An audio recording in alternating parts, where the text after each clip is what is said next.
नमस्कार दोस्तों, स्वागत करते हैं आपका एक बार फिर से ओपीएस न्यूज पर। जी हाँ दोस्तों, आज हम बात करने वाले हैं महाराष्ट्र विधानसभा चुनाव ओपिनियन पोल के बारे में। क्या आघाड़ी सरकार आ पाएगी या फिर बीजेपी यहाँ पर सेंधमारी करके फिर से वापसी करेगी? तो दोस्तों एक एक करके सभी जानकारी अपडेट आपको इस वीडियो में देने वाले हैं। इस वीडियो को आप अंत तक देखिए, जिससे आपको पता चल जाएगा कि महाराष्ट्र में आने वाले विधानसभा चुनाव में किस पार्टी की बनने जा रही है सरकार, कौन सी पार्टी मार रही है बाजी। तो दोस्तों एक एक करके एक एक सीट का विवरण करने वाले हैं इस वीडियो में। इस वीडियो को आप अंत तक देखिए, जिससे आपको पता चल जाएगा कि आने वाले महाराष्ट्र विधानसभा चुनाव में किस पार्टी की बनने जा रही है सरकार। तो दोस्तों यहाँ पर महाराष्ट्र विधानसभा चुनाव की 288 विधानसभा सीटें हैं और यहाँ पर पिछली बार बीजेपी सबसे बड़ी पार्टी बनी थी, फिर भी यहाँ पर शिवसेना मिलकर एनसीपी, कांग्रेस और अन्य पार्टियां यहाँ पर मिलकर सरकार यानी आघाड़ी सरकार बना ली थी। अहमदनगर की 12 विधानसभा सीटों की बात करें तो यहाँ पर 12 में से 7 विधानसभा सीटों पर भारतीय जनता पार्टी एसएस यानी शिवसेना खाते में 1 सीट, एनसीपी खाते में 3 सीटें, कांग्रेस पार्टी को यहाँ पर 1 सीट और अदर पार्टी को यहाँ पर 0-0 सीट। महाराष्ट्र का अहमदनगर में 12 में से 7 पर बीजेपी। जी हाँ दोस्तों, अहमदनगर की 7 यानी सबसे बड़ी पार्टी बन सकती है। अहमदनगर में 7 सीटों के साथ बीजेपी यहाँ पर आगे निकल रही है। अकोला की 5 विधानसभा सीटें हैं, 5 में से यहाँ पर 3 पर बीजेपी। जी हाँ दोस्तों, एक बार फिर से बता देते हैं, यहाँ पर अकोला में 5 में से 3 पर बीजेपी और 1 पर शिवसेना, 1 पर एनसीपी, कांग्रेस और अदर पार्टी को यहाँ पर 0-0 सीट। दोस्तों बात कर लेते हैं अमरावती की 8 विधानसभा सीटें हैं और 8 में से किस पार्टी को कितनी सीट मिल रही है। तो देख रहे हैं आपके स्क्रीन पर, यहाँ पर बीजेपी खाते में 5, शिवसेना खाते में 1, एनसीपी खाते में 1 सीट, कांग्रेस पार्टी को यहाँ पर 0 तो अन्य पार्टी को यहाँ पर 1 सीट मिलने की संभावना की जा रही है। दोस्तों बात कर लेते हैं महाराष्ट्र की 288 विधानसभा सीटों में से 25 विधानसभा सीट का सर्वे आपके स्क्रीन पर दिखाई दे रहा है। तो यहाँ पर 25 में से 15 पर बीजेपी। जी हाँ दोस्तों, यहाँ पर 15 सीटों पर बीजेपी, 25 में से 15 सीटों पर बीजेपी, बाकी 10 सीटों पर शिवसेना, 3 सीटों पर एनसीपी खाते में 5, कांग्रेस पार्टी को 1 तो अन्य पार्टी को भी 1 सीट मिलने की संभावना की जा रही है। चलिए दोस्तों बात कर लेते हैं महाराष्ट्र के अगले जिलों के बारे में। तो यहाँ पर निकल के आ रहा है महाराष्ट्र का अगला जिला औरंगाबाद यानी कि शिवाजी नगर की 9 विधानसभा सीट है। 9 में से यहाँ पर भारतीय जनता पार्टी 5 सीटों पर, एसएस यानी शिवसेना खाते में 2 सीट, एनसीपी खाते में 2 सीटें, कांग्रेस पार्टी और अदर पार्टी के यहाँ पर 0-0 सीट। जी हाँ दोस्तों, औरंगाबाद के 9 में से 5 पर बीजेपी, 2 पर शिवसेना, एनसीपी खाते में 2 सीटें जाने की संभावना व्यक्त की जा रही है। तो यहाँ पर बीड की 6 विधानसभा सीट है। 6 में से यहाँ पर बीजेपी खाते में 3, शिवसेना खाते में 1, एनसीपी खाते में 1 सीट, कांग्रेस पार्टी को 1 सीट मिलने की संभावना की जा रही है। अदर पार्टी को यहाँ पर 0-0 सीट। भंडारा की 3 विधानसभा सीट है। 3 में से बीजेपी खाते में 1, तो शिवसेना खाते में 1 सीट, एनसीपी खाते में यहाँ पर 1 सीट, कांग्रेस पार्टी और अदर पार्टी को यहाँ पर 0-0 सीट। महाराष्ट्र की 288 विधानसभा सीटों में से 43 विधानसभा सीट का सर्वे आपके स्क्रीन पर दिखाई दे रहा है। तो यहाँ पर किस पार्टी को कितनी सीट मिल रही है। तो यहाँ पर बीजेपी खाते में 24 सीटें, शिवसेना खाते में 7, एनसीपी खाते में 9 सीटें, कांग्रेस पार्टी को यहाँ पर 2 सीटें तो अन्य पार्टी को यहाँ पर 1 सीट मिलने की संभावना व्यक्त की जा रही है। महाराष्ट्र की 43 सीटों में से 24 पर बीजेपी, शिवसेना खाते में 7, एनसीपी खाते में 9, कांग्रेस पार्टी को यहाँ पर 2, अन्य पार्टी को यहाँ पर 1 सीट मिलने की संभावना बताई जा रही है। महाराष्ट्र के अगले जिले की बात करते हैं बुल्ढाना। बुल्ढाना की 7 विधानसभा सीटें हैं और यहाँ पर 7 में से भारतीय जनता पार्टी यानी बीजेपी को 5 सीटें, शिवसेना खाते में 1 सीट, एनसीपी खाते में 1 सीट जाने की संभावना बताई जा रही है। एक बार फिर से बता देते हैं, बुल्ढाना की 7 में से 5 पर बीजेपी, शिवसेना खाते में 1 सीट जाने की संभावना की जा रही है। चंद्रपुर की 6 विधानसभा सीटें। 6 में से बीजेपी खाते में 4, शिवसेना खाते में 1 और एनसीपी खाते में 1 सीट जाने की संभावना की जा रही है। धुले की 5 विधानसभा सीटें हैं। 5 में से 3 पर बीजेपी, तो 1 पर शिवसेना, 1 पर एनसीपी अपनी जीत पक्की कर सकती है। कांग्रेस पार्टी और अदर पार्टी यहाँ पर 0-0 सीट ही मिल पा रही है। दोस्तों महाराष्ट्र की 288 विधानसभा सीटों में से 61 विधानसभा सीट का सर्वे आपके स्क्रीन पर दिखाई दे रहा है। तो यहाँ पर बीजेपी खाते में 36, शिवसेना खाते में 10, एनसीपी खाते में 12, कांग्रेस पार्टी को यहाँ पर 2, अदर पार्टी को यहाँ पर 1 सीट। जी हाँ दोस्तों, यहाँ पर 61 सीटों में से 36 विधानसभा सीटों पर भारतीय जनता पार्टी यहाँ पर मजबूती के साथ 36 सीटें अपने पाले में कर सकती है। दोस्तों बात कर लेते हैं गढ़चिरौली की 3 विधानसभा सीटें हैं और यहाँ पर 3 में से 1 पर बीजेपी, तो 1 पर शिवसेना। जी हाँ दोस्तों, यहाँ पर 1 पर बीजेपी, 1 पर शिवसेना, 1 पर एनसीपी, तीनों पार्टी को यहाँ पर 1-1 सीट मिल सकती है।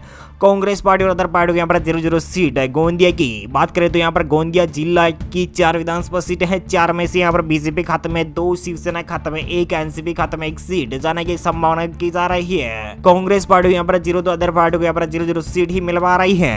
हिंगोली की 3 विधानसभा सीट है। 3 में से बीजेपी खाते में 2, शिवसेना खाते में 0, एनसीपी खाते में 1 सीट। कांग्रेस पार्टी और अदर पार्टियों को यहाँ पर 0-0 सीट ही मिल पा रही है। महाराष्ट्र की 288 विधानसभा सीटों में से 71 विधानसभा सीट का सर्वे आपकी स्क्रीन पर दिखाई दे रहा है। तो यहाँ पर बीजेपी खाते में 41, शिवसेना खाते में 12, एनसीपी खाते में 15 और कांग्रेस पार्टी को 2 अन्य पार्टियों को यहाँ पर 1 सीट मिलने की संभावना की जा रही है। जलगांव की 11 विधानसभा सीटों की बात करें तो यहाँ पर 11 की 11 विधानसभा सीटें भारतीय जनता पार्टी को मिल सकती है। जी हाँ दोस्तों, एक तरफा जलगांव का माहौल दिखाई दे रहा है। यहाँ पर जलगांव की 11 विधानसभा सीटें अपने पाले में कर सकती है। जलना की 5 विधानसभा सीटें हैं। 5 में से 2 पर बीजेपी तो 0 पर शिवसेना। एनसीपी खाते में 2 सीटें, कांग्रेस पार्टी को 1 सीट मिलने की संभावना की जा रही है।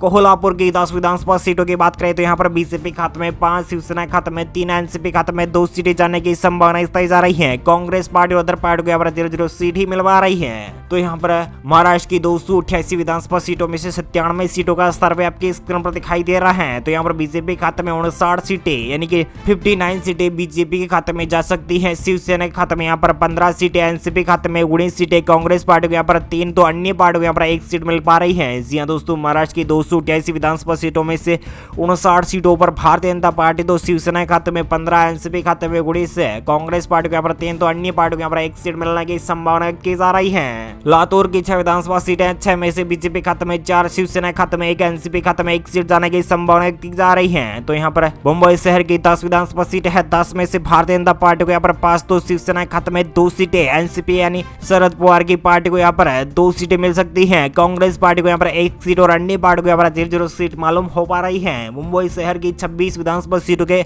ओपिनियन पोल की बात करें तो यहाँ पर बीजेपी खाते में 20, शिवसेना खाते में 3, एनसीपी खाते में 2, कांग्रेस पार्टी को 1 सीट और अन्य पार्टी को यहाँ पर 0-0 सीट मिल पा रही है। जी हाँ दोस्तों, मुंबई शहर की 26 यानी सबसे ज्यादा सीटों वाले क्षेत्र की बात करें तो यहाँ पर 26 विधानसभा सीटें हैं मुंबई के एरिया की और 26 में से 20 पर बीजेपी, शिवसेना खाते में 3, एनसीपी खाते में 2, कांग्रेस पार्टी को यहाँ पर 1 सीट और अन्य पार्टी को यहाँ पर 0-0 सीट मालूम हो पा रही है। महाराष्ट्र की 288 विधानसभा सीटों में से 139 विधानसभा सीट का सर्वे आपके स्क्रीन पर दिखाई दे रहा है।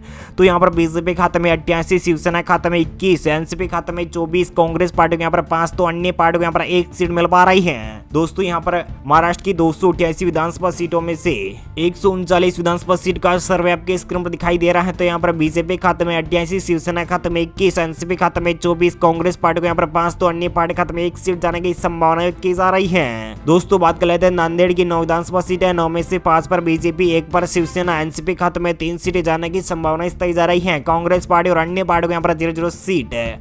नंदुरबार की 4 विधानसभा सीटें हैं। 4 में से बीजेपी खाते में 3, शिवसेना खाते में 1 सीट, एनसीपी खाते में 0, कांग्रेस पार्टी को यहाँ पर 0 तो अन्य पार्टी को यहाँ पर 0-0 सीट मालूम हो पा रही है। नागपुर की 12 विधानसभा सीटें हैं। जी हाँ दोस्तों, नागपुर की 12 विधानसभा सीटें हैं। 12 में से यहाँ पर बीजेपी खाते में 5, शिवसेना खाते में 5, एनसीपी खाते में 2, कांग्रेस पार्टी को यहाँ पर 0 तो अन्य पार्टी खाते में यहाँ पर 0-0 सीट जाने की संभावना की जा रही है। जी हाँ दोस्तों, एक बार फिर से बता देते हैं, यहाँ पर नागपुर में 12 विधानसभा सीटें है। 12 में से 5 पर बीजेपी, 5 पर शिवसेना, 2 पर एनसीपी। महाराष्ट्र की 288 विधानसभा सीटों में से 164 विधानसभा सीट का सर्वे आपके स्क्रीन में दिखाई दे रहा है। तो यहाँ पर बीजेपी खाते में 101, एनसीपी खाते में यानी शिवसेना खाते में यहाँ पर 28, एनसीपी खाते में यहाँ पर 29 और कांग्रेस पार्टी को यहाँ पर 5 तो अन्य पार्टी को यहाँ पर 1 सीट मिलने की संभावना बताई जा रही है। बात कर लेते हैं नासिक की 15 विधानसभा सीटें। 15 में से बीजेपी खाते में 8, शिवसेना खाते में 5, एनसीपी खाते में 2 सीट जाने की संभावना बताई जा रही है। उस्मानाबाद की 4 विधानसभा सीटें हैं। 4 में से बीजेपी खाते में 1 तो 3 विधानसभा सीटों पर एनसीपी। पालघर की 6 विधानसभा सीटें। 6 में से बीजेपी खाते में 1 तो शिवसेना खाते में 0, एनसीपी खाते में 2, कांग्रेस पार्टी को यहाँ पर 1 सीट जाने की संभावना बताई जा रही है। महाराष्ट्र की 288 विधानसभा सीटों में से 189 सीटों का सर्वे आपकी स्कीम दिखाया जा रहा है। तो यहाँ पर बीजेपी खाते में 111, शिवसेना खाते में 36, एनसीपी एनसीपी खाते में 35, कांग्रेस पार्टी को यहाँ पर 6, अन्य पार्टी को यहाँ पर 1 सीट मिलने की संभावना बताई जा रही है। पर बनेगी 4 विधानसभा सीटें हैं, 4 में से बीजेपी खाते में 1, तो एसएस यानी शिवसेना खाते में 2, एनसीपी खाते में 1 सीट है। पुणे की 21 विधानसभा सीटें, 21 में से बीजेपी खाते में 18, शिवसेना खाते में 1, एनसीपी खाते में 2 सीट जाने की संभावना व्यक्त की जा रही है। रायगढ़ की 7 विधानसभा सीटें, 7 में से बीजेपी खाते में 2, शिवसेना खाते में 2, एनसीपी खाते में भी 2 सीटें, यानी कि बीजेपी हो या शिवसेना या हो आईएनसी एनसीपी यहाँ पर 2 सीटों पर जीत हासिल कर सकती है। कांग्रेस पार्टी को 1 सीट मिल सकती है, अदर पार्टी को यहाँ पर 0 सीट। महाराष्ट्र की 288 विधानसभा सीटों में से 221 विधानसभा सीट का सर्वे आपके स्क्रीन पर दिखाई दे रहा है। तो यहाँ पर बीजेपी खाते में 132 सीटें, शिवसेना खाते में 41, एनसीपी खाते में 40, कांग्रेस पार्टी को यहाँ पर 7, तो अन्य पार्टी को यहाँ पर 1 सीट मिलने की संभावना बताई जा रही है। चलिए दोस्तों बात कर लेते हैं रत्नागिरी की 5 विधानसभा सीटें हैं, 5 में से यहाँ पर बीजेपी खाते में 4, एनसीपी खाते में 1 सीट जाने की संभावना बताई जा रही है। सांगली की 8 विधानसभा सीटें, 8 में से 5 पर बीजेपी, 1 पर शिवसेना, 2 सीटों पर एनसीपी जीत हासिल कर सकती है। सतारा की 8 विधानसभा सीटें, 8 में से बीजेपी खाते में 5, शिवसेना खाते में 1, एनसीपी खाते में 2 सीट, कांग्रेस पार्टी और अन्य पार्टी को यहाँ पर 0 सीट। महाराष्ट्र की 288 विधानसभा सीटों में से 242 विधानसभा सीट का सर्वे आपकी स्क्रीन पर दिखाई दे रहा है। बीजेपी खाते में 146 सीटें, एसएस यानी शिवसेना खाते में 43 सीटें, एनसीपी खाते में 45, कांग्रेस पार्टी को यहाँ पर 7, तो अन्य पार्टी को यहाँ पर 1 सीट मिलने की संभावना बताई जा रही है। सिंधुदुर्ग की 3 विधानसभा सीटें, 3 में से बीजेपी खाते में 2, शिवसेना खाते में 0, एनसीपी खाते में 1 सीट है। सोलापुर की 11 विधानसभा सीटें, 11 में से 6 पर बीजेपी, 2 पर शिवसेना, 2 पर एनसीपी, कांग्रेस पार्टी को यहाँ पर 1 सीट है। ठाणे की 18 विधानसभा सीटें, 18 में से बीजेपी खाते में 11, शिवसेना खाते में 3, एनसीपी खाते में 4 सीटें, कांग्रेस पार्टी और अदर पार्टी को यहाँ पर 0 सीट है। महाराष्ट्र की 288 विधानसभा सीटों में से 274 सीटों का सर्वे आपकी स्क्रीन पर दिखाई दे रहा है। तो यहाँ पर बीजेपी खाते में 165 यानी जीत के आंकड़े को पार कर सकती है, अपने पाले में एक तरफा जीत हासिल कर सकती है। एसएस यानी शिवसेना खाते में 48, एनसीपी खाते में 52, कांग्रेस पार्टी को 8, तो अन्य पार्टी को यहाँ पर 1 सीट मिल पा रही है। वर्धा की 4 विधानसभा सीट है, 4 में से बीजेपी खाते में 2, शिवसेना खाते में 1, एनसीपी खाते में 1 सीट है। वाशिम की 3 विधानसभा सीट है, 3 में से बीजेपी खाते में 1, तो शिवसेना खाते में 1 सीट, एनसीपी खाते में 1 सीट जाने की संभावना बताई जा रही है। यवतमाल की 7 विधानसभा सीट है, 7 में से बीजेपी खाते में 4, शिवसेना खाते में 0, एनसीपी खाते में 0, 3 सीटें जाने की संभावना बताई जा रही है। कांग्रेस पार्टी और अन्य पार्टियों को यहाँ पर 0 सीट मिलवा रही है। महाराष्ट्र की 288 विधानसभा सीटों में से सभी 288 विधानसभा सीट का सर्वे आपके स्क्रीन पर दिखाई दे रहा है। तो यहाँ पर बीजेपी खाते में 172 सीटें और शिवसेना खाते में 50, एनसीपी खाते में 57, कांग्रेस पार्टी को यहाँ पर 8, तो अन्य पार्टी को यहाँ पर 1 सीट जीतने का मौका मिल सकता है। दोस्तों आपको क्या लगता है महाराष्ट्र में कौन सी पार्टी बनाएगी सरकार, हमें कमेंट करके जरूर बताएगा। Thank you, take care, good bye, जय हिंद, जय भारत, जय किसान, वंदे मातरम। थैंक यू दोस्तों।